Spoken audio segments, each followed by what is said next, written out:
Nak, tama na yan, nak. Mimi. Video-video ka pa. Ay, ang gawin sa talapos. Hindi yan. Oh my God.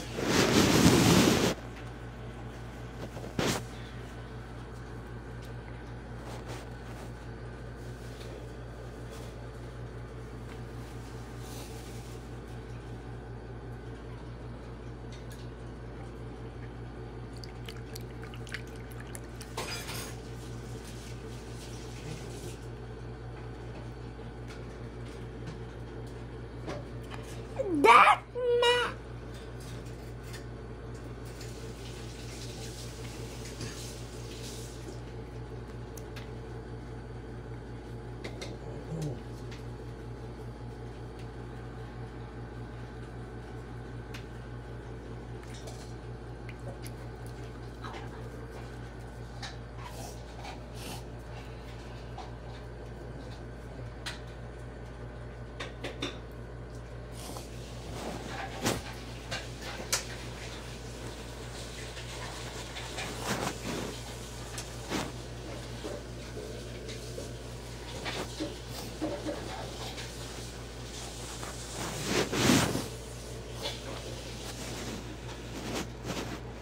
Pala, Jay. Sige na siya.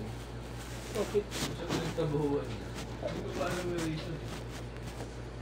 Nag-render na pala yun. Baka may mali pa po siya.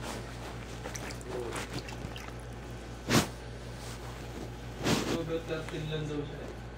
Ang layo kasi ng ano niya. Malabong lang? Ay, akala ko basa ano siya. Hindi. Mandaluyong. Alabang yata siya. Mandaluyong. Bakit ka na to? Na-video ako. Send ko yun sa ano? YouTube. Dati kasi nag-ano siya, Mandaluyong. Pero baka ano lang yun siguro.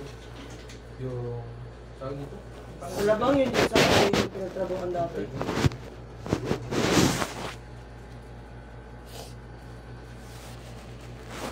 Not again. Hindi ba ano na si Erin yun? Paano? Nagtutopsikan siya dun sa... Ganyan naman talaga. Pag ano may toxic talaga kumakit sa bahay. Kupal yun. Hindi mawala-wala yan. Dad! Kahit yung bata mo, meron pa rin. Hindi talaga ano. Kami nga, principal mismo namin ito. Kailangan mo, mag-adapt ka lang talaga.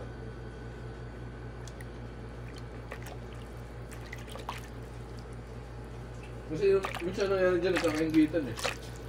Yung inggit kasi yung nagpapaano dyan. Nagpapatoxic.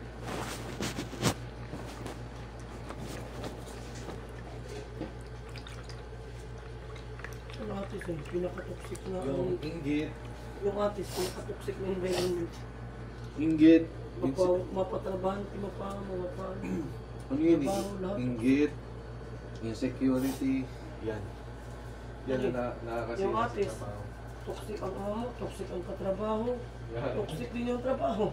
Patay na. Lahat, di ba? Pati yung kliyente mo, toxic din. Ano yung atis?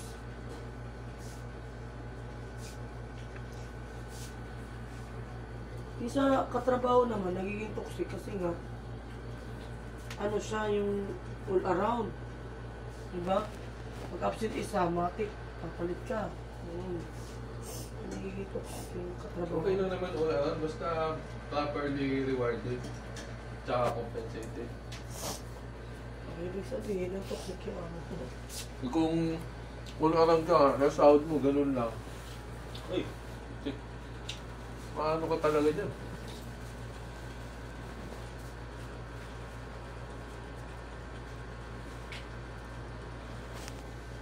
Toxicity in its finest.